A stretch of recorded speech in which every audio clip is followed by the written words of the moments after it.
Then I'll just start sharing my screen. So kindly wait for that. I'm starting with this and application is window. I'm going for Chrome tab and then multivariate analysis Jupyter.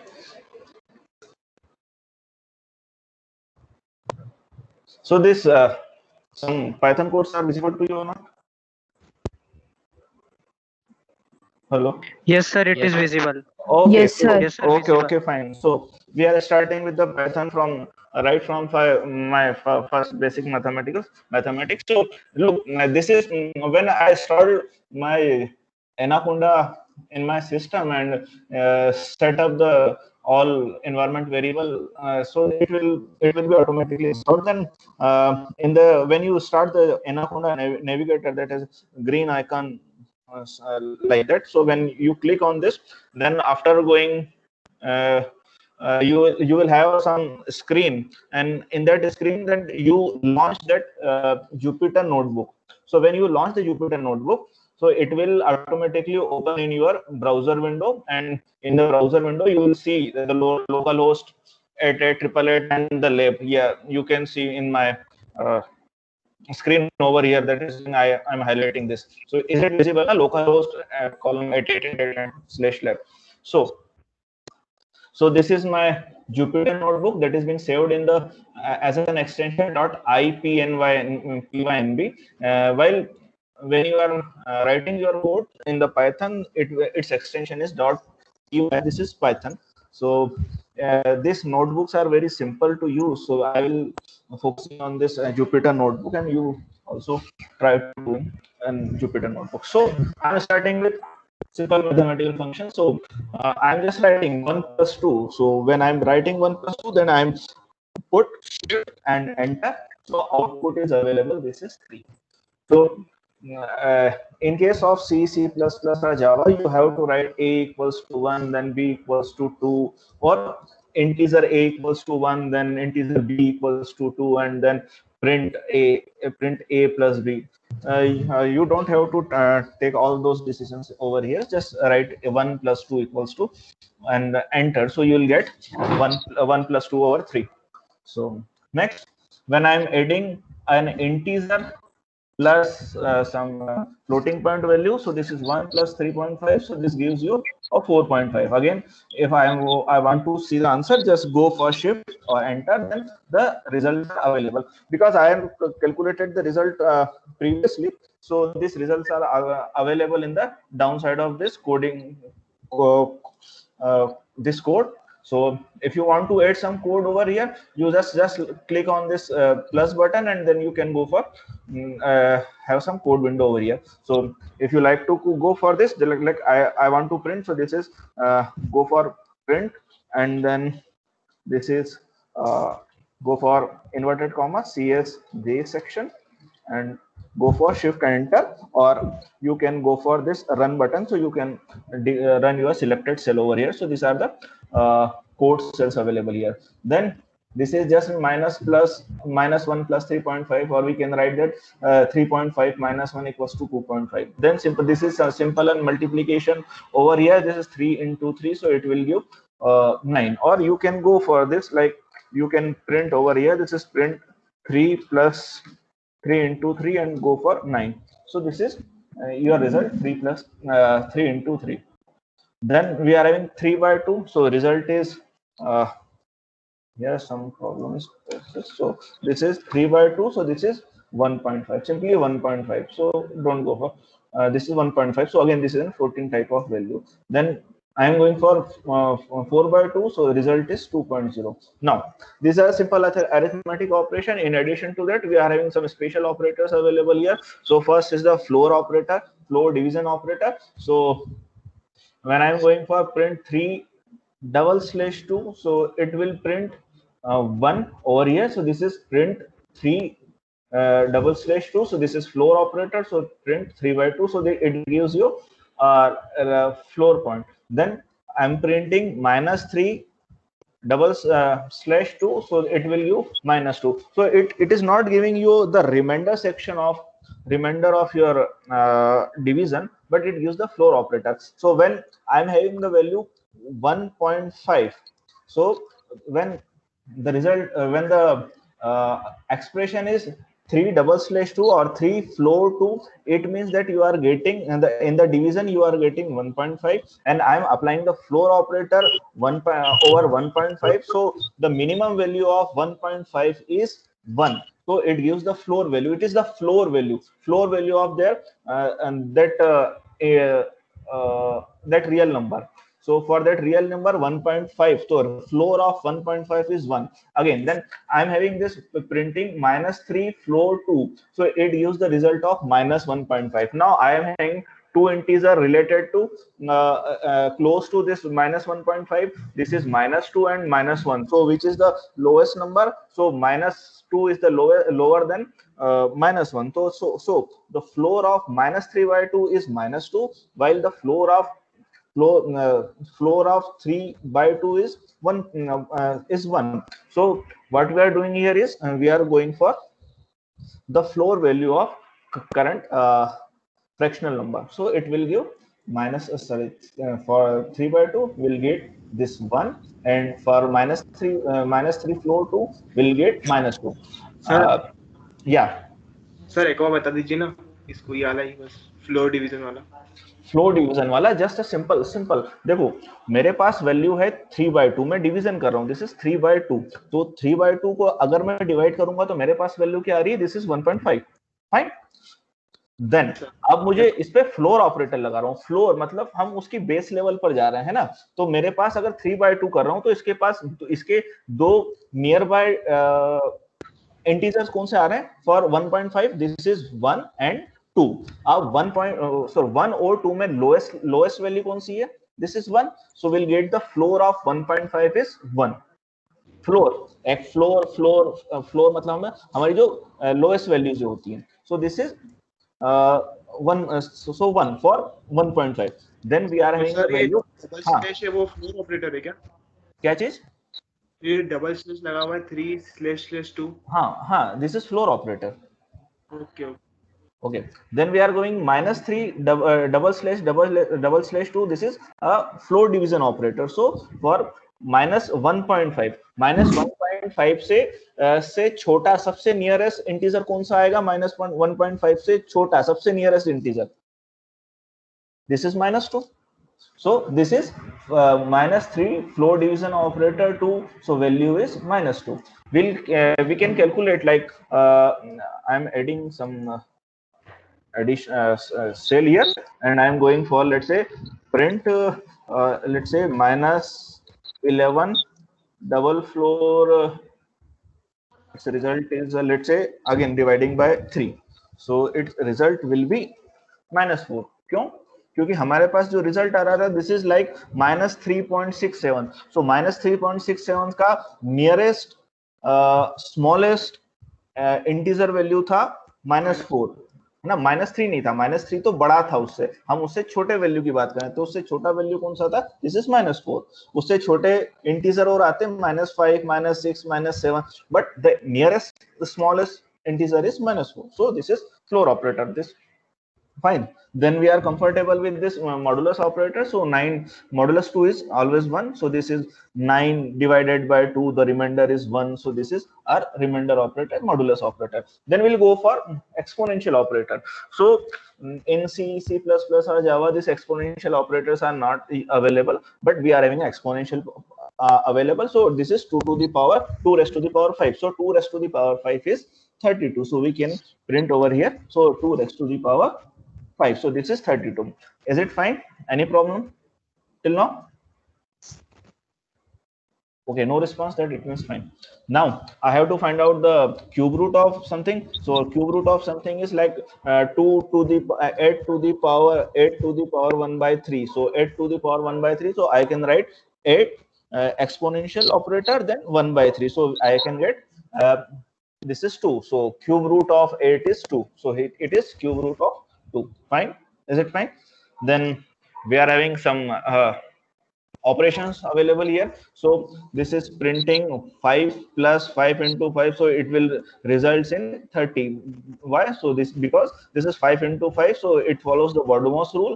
So multiplication has higher precedence than plus operator. So we are having 5 into 5, then the result will be added, 5 will be added to the resultant, so we'll get 30. So 5 into 5 is 25, then we'll add 5. But when we add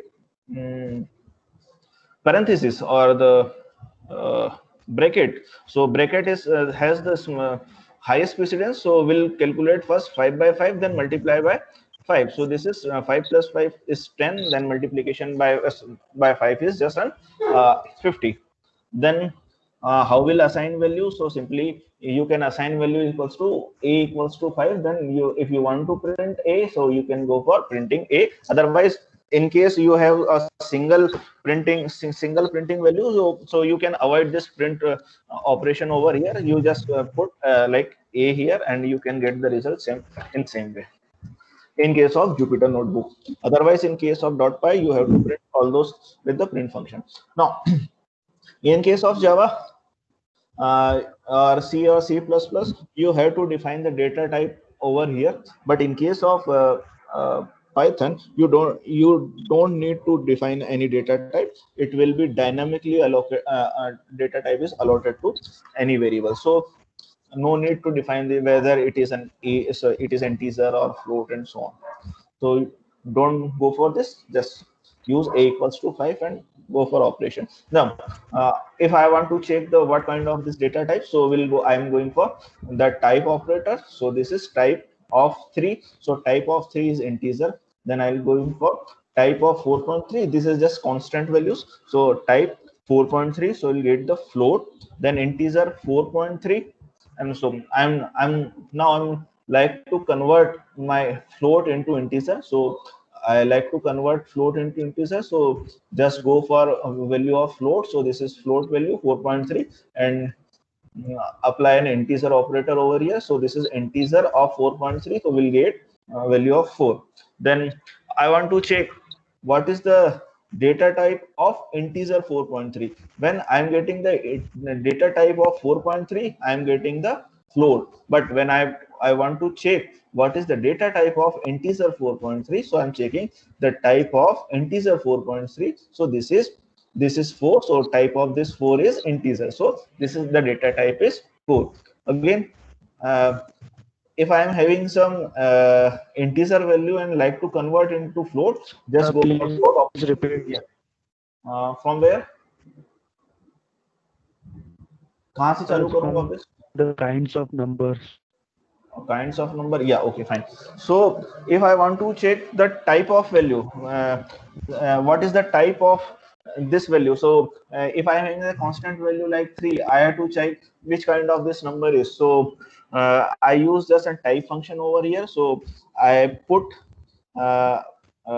any number. Let's say I decide that a equals to 3 and want to check what is the type of this a. So I pass this a variable a into this type function and just run over this. So I'll get integer. So this a is of type integer. Instead, when we are in C, C++ or Java, we can say that highly typed languages, we will define the data type of any variable. So how we'll write that? Like we have to write that integer a equals to 3 in either C, C++ or Java. So you don't have to go for data type over here. So now again, the checking the value of floating point over here. So let's say I am checking the value. So I'm checking the value. Let's say I'm having again, let's say b equals to 4.3, and then I'll pass this b over here in the type function. So this is my function. So anything with some parentheses is a function. So I'll pass b into type function and get, let's check what is it. So this is an float type. So b is of type float.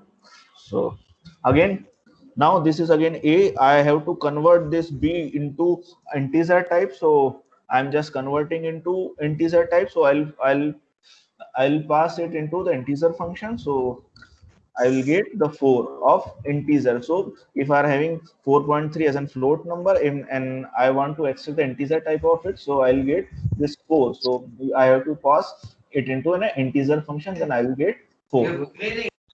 Okay, fine. Then what is the data type of this int in bracket a floating type. By default, this 4.3 is of type float. But what about this integer b? So we are getting the value of 4. So I'll suppose that it is an integer type. So let's check it. So while passing this integer 4.3 into the type function, then we'll get this integer as an output. So this integer of float value is just an type of integer. So this is not a tough thing. Then when I try to convert any integer value into the float value, so I'll pass that integer into float. So we are upgrading our values from a lower level of abstraction to the higher level of abstraction. So sorry, higher values of data type. So I'm just converting into passing into a float function. So float, then integer. So I use integer. Let's say I use this a before. So this is an integer. So I'll get a float of a is 3.0. While I am having this a equals to 3, now this a is converted into the float. Let's say check what is the type of this float. So check the type, then bracket, then add brackets, and let's check what is type. So this is an float. Now go for the fractional values. How to add the fractional values? So we are having a package, a library available that is named as fraction. So in fraction we are having multiple classes over here. So instead of importing all sorts of definition from the fraction library, I'll just use an class named as fraction, though I have to use only some functionalities of fraction class. So I'll import only the fraction class from the packages fraction. So from the library fraction. So if you want to include whole library, so you can use either import here. So you can import fractions over here, but instead of importing all sorts of things, I have to use a simple fraction class of this fraction library. So instead, I can use from this library. I'm using only the fraction. So from this fraction, I'm importing fraction over here. Now to convert this fraction, this is f. So f equals to fraction of 1 comma 2. So this one, the first parameter of this function is the numerator, and the second parameter of this function is the denominator. So while printing f, so I'll get the printing f. So I'm just starting is, so I'm not printing, so we'll not get any output over here. Then I'm printing f. So this is my output. This is 1/2. So what it means that the first parameter is our numerator and the second parameter is our denominator. Then applying some mathematical operations with this fraction. So I'm adding this 3 comma 4. So this 3 comma 4 is just by 3/4, and 3/4 adding 3/4 plus 9. So it results in 39/4. So how it does? This is 3/4 plus 9. So what we'll get is 4 into 9. So this is 36 plus 3. So 39. So 39/4. So the value is 39/4. Again, we are adding some more values. So let's say in 39/4, I am adding some floating point values. So when I'm adding some floating point values, it will not give the value in the fraction. Instead, it will give the value in the float variables in the float type. So I'll get this 11.25. So here I am having 39/4. So it is something like 9.75. Now adding 9.75 plus 1.5, so it will result in 11.25. So this is 11.25. This is our result. Fine. Then again adding 1.25 to this 39.75, so it will result in 11.4. So any problem till now? No, sir. Okay, fine. Thank you. Then now adding fractions to fractions. Now I'm adding when we are adding any integer to fractions, so our result will be in the type of fractions. Now when we are adding some floating values to our fraction values, we'll get a result in the float type. In float type. Now we are adding two fractional values, so result will be returned in the type of fractions only. So this is my, I'm adding 3 by 4, the fraction this 3 by 4 and fraction 1 by 4. Either you can write 3 by 4 or you can write 1 comma 4, so result will be the same. Either I'm using both types, so this is 3 by 4 and 1 by 4, so fraction is 1 by 1. Either you can write it as an 3 comma 4 or you can use it write it as a 1 by 4, so result will be the same. So this result will be 3 by 4 plus 1 by 4 is just 1 by 1, so this is our fraction. Okay, fine. Now adding some complex numbers, so we are having the value, we can add a equals to, let's say I'm assigning some values, imaginary values or complex number to some some variables. So I'm writing a something like any constant value plus 3j. So this is just in a specification, so you can write that, let's say 2 plus 3j. So this is the value of 2 plus 3j, so it will be returned as a I'm printing what is the type of this a. So the type of a is this is class complex, so this is of complex type, and then the value is 2 plus 3j. Instead when I'm writing this as an 4 plus uh, uh, let's say I like to change the order of this complex number. So let's say I write let's say this is an c, so c equals to 3j plus let's say again 2, then I'm printing c. So what it returns, so it will again return 2 plus 3j. Now again doing some more alterations over here, I'm like to add some alteration. Let's say d equals to 2 plus j3, then printing d, so it will give some errors. Yes, it will give some error because j3 is not defined. Why? Because we are having some convention that the name of the variable start with uh, some alphabets and then any combination of characters and numbers. So it assumes that it is an any predefined variable, so this variable is not defined in the previous cases. So it says that this j3 is a variable which is not defined over here. So what you have to do, you have to put 3 before that and then you write an j over here, so you will get the complex value. This is 2 plus 3j. So kind be aware of this. Then another way to define the complex number, either you can directly use it as an 3j plus 2, or you can use an you can call a constructor of complex class. So you can define this as a complex, then 2 comma 3. So this is 2 is the real number and 3 part is the third part, 3 is the imaginary number. So I'll printing this as an, so I'll get printing a, so this is 2 plus 3j, and the return and the type of this data type, so sorry, this variable is a complex. Fine. Now again we can apply the addition or multiplication with this complex number. So let's say I'm having a equals to 2 plus 3j and I'm defining b equals to 4j plus 2. So now adding this a plus b, so it will result is 4 plus 7j. So how it is happen?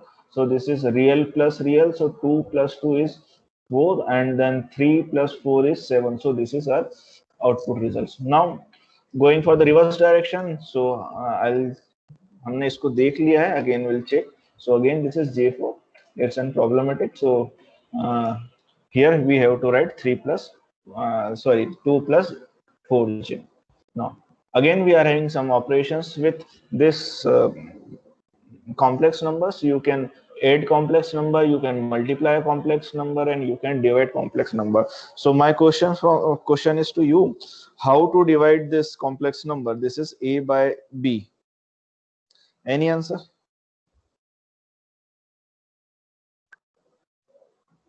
How to go for a by b? Real divided by real and complex divided by complex. Is it so? Because our real numbers are 2 in both cases, 2 by 2, so it should return here 1, and then we are having some real values like this is sorry, a is a, the imaginary part of a is 3 and the imaginary part of b is 4, so it should be 3 by 4 as per your definition, but it is minus 1 point sorry, minus 0.1. Any response from anyone? Harendra? No, sir. Any Sir, response? we would normalize it. Okay, fine. So we have to go for the normalization over here and then we'll calculate the results. Fine, thank you. Then I have to find out what is the real part of this and what is the imaginary part of this. So we can just use the property of this complex class. So you can check over here. So you are something aware. आपको कुछ तो आता होगा ना, थोड़ा सा class के बारे में थोड़ी बहुत डेफिनेशंस तो आपको पता होगी ना, आपने C++ पढ़ा था. Fine. Are you comfortable with some classes ना? What are the attributes and what are the functions of the classes? No, sir. No, sir. आपने अभी तक ऑब्जेक्ट ओरिएंटेड प्रोग्रामिंग पढ़ी नहीं है? No, sir. No, sir. अभी स्टार्ट ही हुई है No, बस. sir. इस सेम में. सर इस सेम में है.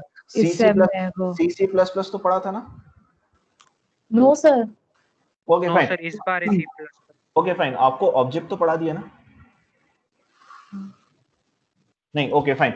Sorry. Yes, sir. Sorry. Okay, fine. So let's say in object oriented analysis we are having a group of let's say if we want to represent anything, any real world entity, so we'll represent it as an object. So what is the object? Object is just an collection. Object is an any physical entity or any virtual entity or any entity that is a real world entity, and the collection of all those entities, I'm saying that collection of all those real world entities which are semantically related. Again, I'm saying collection of all those entities which are semantically related and share the common attributes and common behavior with themselves. So this collection is known as class. So every class has some attributes and every class has some functions. Fine. Let's say for your class you are having some common attributes like you are having name, you are having surname, you are having roll number and so on, and you are having some similar properties for your class. Let's say you are having attending lectures and you are attending lectures, give attendance and so on. So these are the functions or these are the behaviors of our classes. Now, so when I am saying that I am putting this as a class, so this is A equals to complex 2, 3. Fine. So I am creating a class while passing 2 as a real number and 3 as a complex number or imaginary number. इतना तो आप comfortable है ना? Fine. So when I want to find out what is the imaginary part over here from, let's say, here or here, so this is if I want to find out, so I can use a dot real. दो चीजें आप यहाँ याद रखना.